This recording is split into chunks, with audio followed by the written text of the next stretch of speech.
Last episode में हमने देखा था हानशन ने जूटिंग से लीडर यांग और उसके सभी साथियों की जान बचाई थी। जब ये बात निंग्यू को पता चली थी तो वो काफ़ी ज़्यादा खुश हुआ था।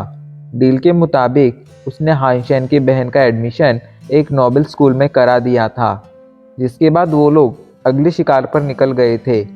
रास्ते में निंग्यू हानशन के पास आता है एंड उससे कहता है, जब से मैं तुमसे पहली बार मिला था तब से ही मैंने डिसाइड कर लिया था कि मुझे तुमसे दोस्ती करनी है।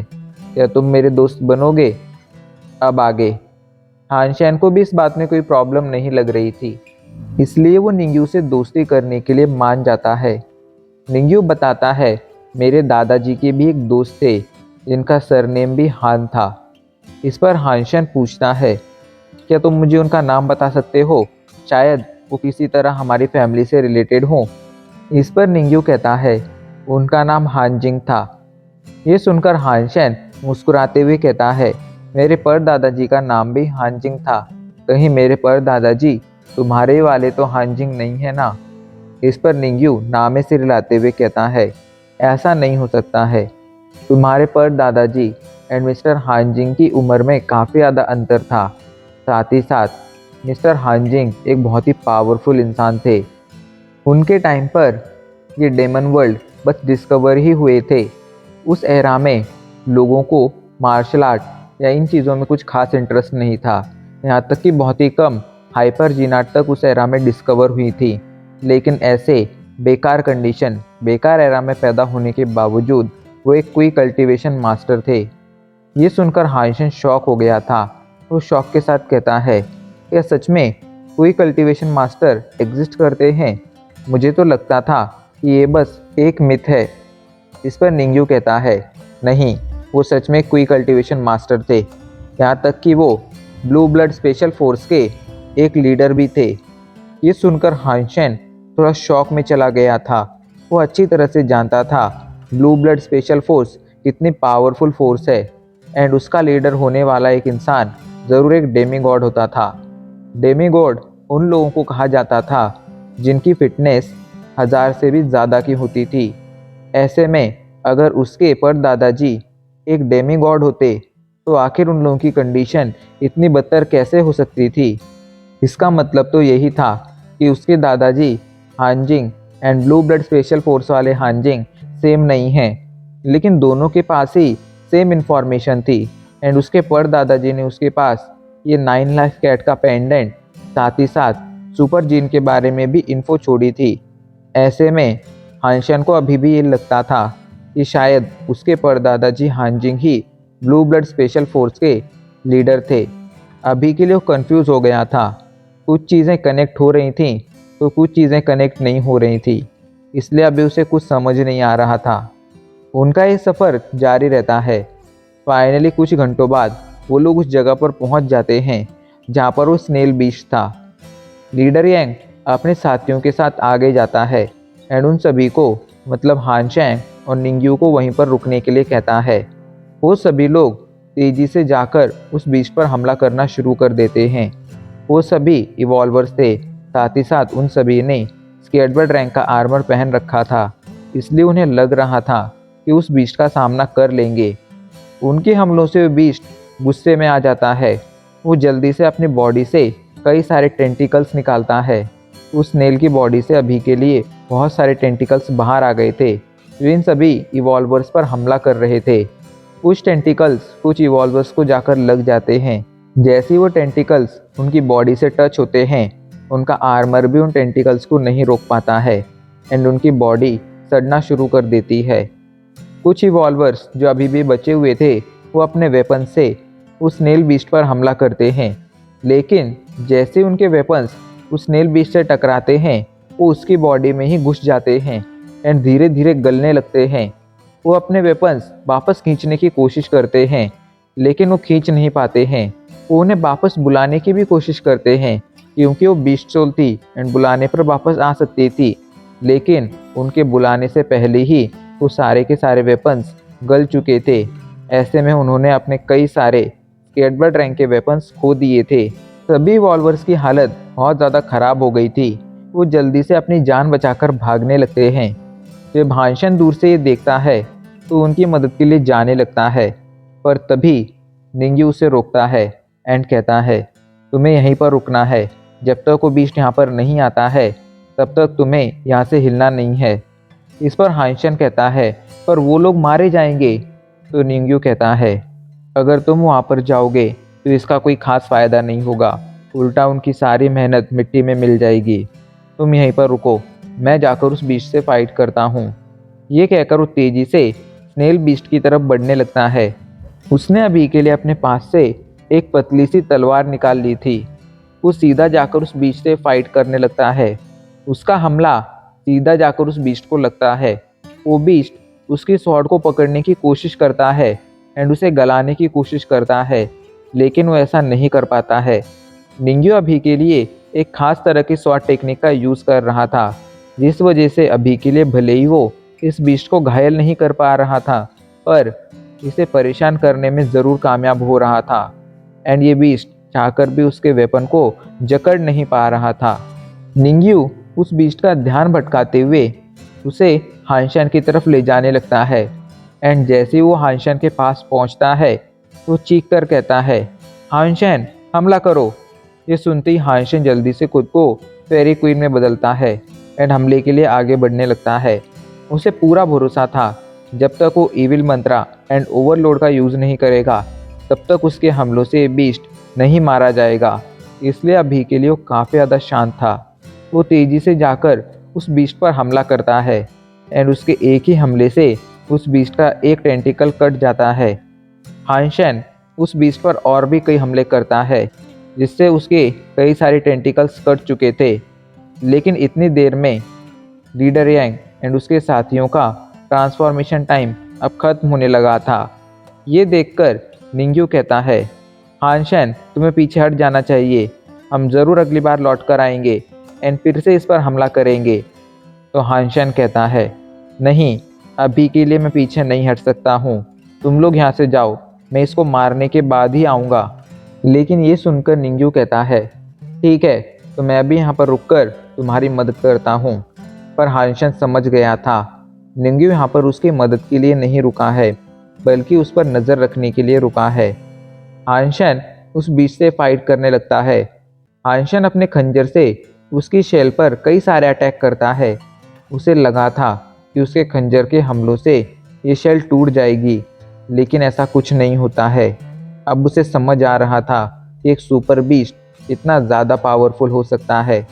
हानशन चाहता तो इविल मंत्रा और ओवरलोड का यूज़ कर अपनी पावर बढ़ा सकता था एंड इस बीस्ट को मार सकता था, पर अभी के लिए वो ऐसा कुछ भी नहीं करना चाहता था। इधर जब लीडर यांगे देखता है तो कहता है तुम्हारी फिटनेस अभी के लिए काफ़ी कम है, क्यों ना तुम अपना खंजर मुझे दे दो एंड मुझे कोशिश करने दो, शायद मेरे हमलों से ये बीस्ट मारा जाए। लेकिन हानशन तुरंत खंजर देने से मना कर देता है। तो लीडर यांग उसे मनाते हुए कहता है देखो, अगर तुम हमें एक खंजर दोगे तो बदले में मैं तुम्हें इस शिकार का 50% हिस्सा दूंगा। बोलो क्या तुम्हें डील मंजूर है? लेकिन हानशन फिर भी मना कर देता है। ये देखकर निंग्यू आगे आता है एंड कहता है हानशन तुम ये देख ही रहे हो कि ये बीस्ट किसी भी स्केर्डबर्ड रैंक के बीस्ट से ज़्यादा पावरफुल है। अभी वो ये कह ही रहा था तभी वो बीस्ट उन लोगों पर दोबारा हमला करना शुरू कर देता है। ये देखकर निंग्यू अपने साथियों के साथ उस बीस्ट से फाइट करने लगता है। हानशन भी बीस्ट से फाइट करने जाने लगता है। निंग्यू रास्ते में पूछता है आखिर तुमने लीडर यांग के प्रपोजल के बारे में क्या सोचा है? इस पर हानशन कहता है मैं किसी भी कीमत पर ये खंजर किसी को नहीं दूंगा। ये सुनकर निंग्यू कहता है इस खंजर के बदले में मैं तुम्हें 5 स्केर्डबर्ड रैंक की बीस्ट सोल दे सकता हूँ, साथ ही साथ इस बीस्ट को मारने के बाद इसका 50% हिस्सा भी दे सकता हूँ। बोलो क्या तुम्हें मेरी डील मंजूर है?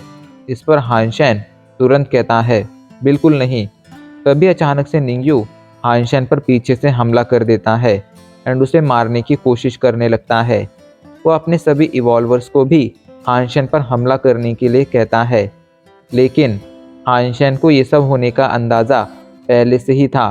वो तुरंत उन सभी इवॉल्वर से अकेला ही फाइट करना शुरू कर देता है। उसने इविल मंत्रा एंड ओवरलोड को एक्टिवेट कर लिया था जिससे अब उसकी पावर काफ़ी ज़्यादा बढ़ गई थी।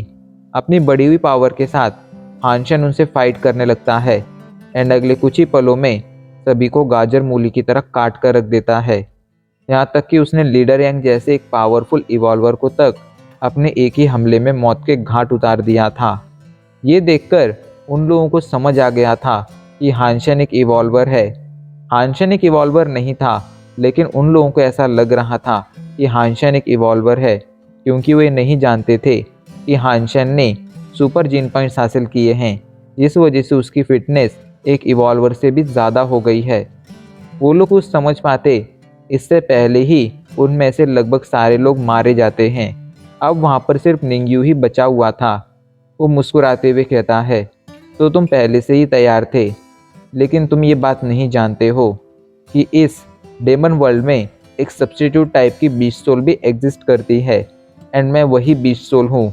ऐसे में अगर तुम मुझे मारोगे तो इससे निंग्यू को कोई खास नुकसान नहीं होगा, बल्कि उसकी सिर्फ एक सब्स्टिट्यूट टाइप की बीस्ट सोल डिस्ट्रॉय होगी। तो इस पर हानशन कहता है, आखिर तुम्हें किसने कहा कि मैं सब्स्टिट्यूट टाइप की बीस्ट सोल के बारे में नहीं जानता हूँ।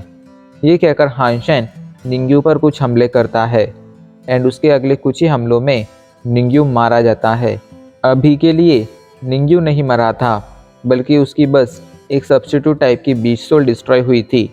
लेकिन इससे हानशन ये समझ गया था कि एक सब्स्टिट्यूट टाइप की बीस्ट सोल कितनी ज़्यादा कमाल की हो सकती है।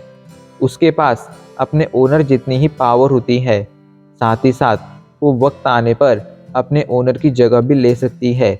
ऐसे में हानशन के पास मौजूद बैक नाइट की वो सब्स्टिट्यूट टाइप बीस्ट सोल फ्यूचर में उसके काफ़ी ज़्यादा काम आ सकती थी। इन सभी का खेल खत्म करने के बाद हानशन जाकर उस स्नेल बीस्ट पर कुछ हमले करता है। ये देखकर उस स्नेल बीस्ट भी गुस्से में आ जाता है एंड हानशन पर जवाबी हमले करता है। लेकिन हानशन अभी के लिए इविल मंत्रा एंड ओवरलोड का यूज़ कर रहा था, जिस वजह से उसकी पावर काफ़ी ज़्यादा बढ़ गई थी। वो अगले कुछ ही पलों में उसके सारे के सारे टेंटिकल्स काट के रख देता है, जिसके बाद एक ज़ोरदार हमले के साथ उसकी शेल भी फोड़ देता है एंड अपने अगले एक ही हमले में उसे मौत के घाट उतार देता है।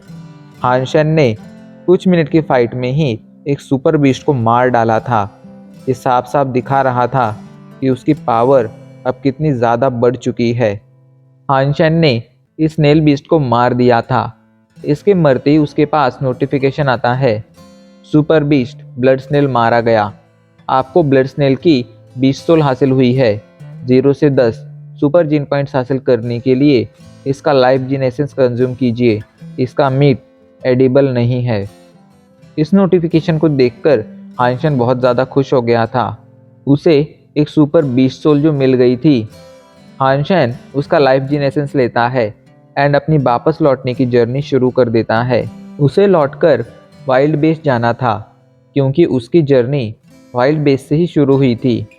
वाइल्ड बेस पहुंचकर जब वो वापस ब्लैक हॉक मिलिट्री स्कूल जा रहा था, तब वहां पर उसकी मुलाकात निंग्यू से हो जाती है, जो शायद पिछले कुछ दिनों से यहीं पर उसका इंतज़ार कर रहा था। उसे देखकर निंग्यू कहता है, हानशन, क्या मैं तुमसे कुछ बातें कर सकता हूँ? देखो, अभी के लिए मुझे तुमसे एक डिस्कशन करना है। अगर तुम चाहो तो हम वो डिस्कशन अकेले में कर सकते हैं। यहाँ तक कि हम वो डिस्कशन कहाँ पर करेंगे, वो जगह भी तुम चूज़ कर सकते हो। इस पर हानशन कहता है, अब बात करने के लिए क्या ही बचा है? आखिर तुम बात क्यों करना चाहते हो? इस पर निंग्यू कहता है, हानशन, कंपटीशन और बिजनेस ये दोनों अलग चीज़ें हैं। अभी के लिए मैं तुमसे उस स्नेल बीस्ट का मीट एंड उसकी बीस्ट सोल खरीदना चाहता हूँ। बदले में तुम जो भी कीमत मांगोगे वो कीमत देने के लिए मैं तैयार हूँ। और उसकी बात सुनकर हानशन हंसने लगता है एंड कहता है, क्या तुम्हें सच में लगता है मैं उतने पावरफुल बीस्ट को मार सकता हूँ? देखो, भले ही मैं पावरफुल हूँ, लेकिन उस स्नेल बीस्ट के सामने मैं भी कुछ नहीं हूँ। एंड वैसे भी तुम जानते हो, जब मैं लौट के आया तब मेरे पास किसी भी तरह का मीट नहीं था। अब इतने बड़े बीस्ट का मीट मैं एक दिन में तो ख़त्म नहीं कर सकता हूँ। ऐसे में तुम्हें समझ जाना चाहिए कि मैं उसे मारने में नाकाम रहा हूँ। उसे हानशन की बात समझ आ रही थी एंड सच भी लग रही थी, पर वो ये भी जानता था कि हानशन कोई नॉर्मल इंसान नहीं है। वहीं हानशन वहाँ से टेलीपोर्ट होकर ब्लैक ऑफ मिलिट्री स्कूल आ जाता है। अभी के लिए वो अपने कमरे के वॉशरूम में था एंड आईने के सामने खड़ा हुआ था। वो जल्दी से अपनी सब्स्टिट्यूट टाइप की पिस्तौल बाहर बुलाने की कोशिश करता है एंड इस बार उसकी पिस्तौल बाहर आ जाती है। अभी के लिए वो हानशन के रूप में थी एंड बिल्कुल देखने में हानशन जैसी लग रही थी। ये देखकर हानशन अभी के लिए काफ़ी ज़्यादा खुश था। उसके मन में अभी के लिए एक आइडिया आया था एंड उसी बारे में काफ़ी गहराई से सोच रहा था। एंड अब इसी के साथ हमारा ये एपिसोड आज यहीं पर ख़त्म हो जाता है।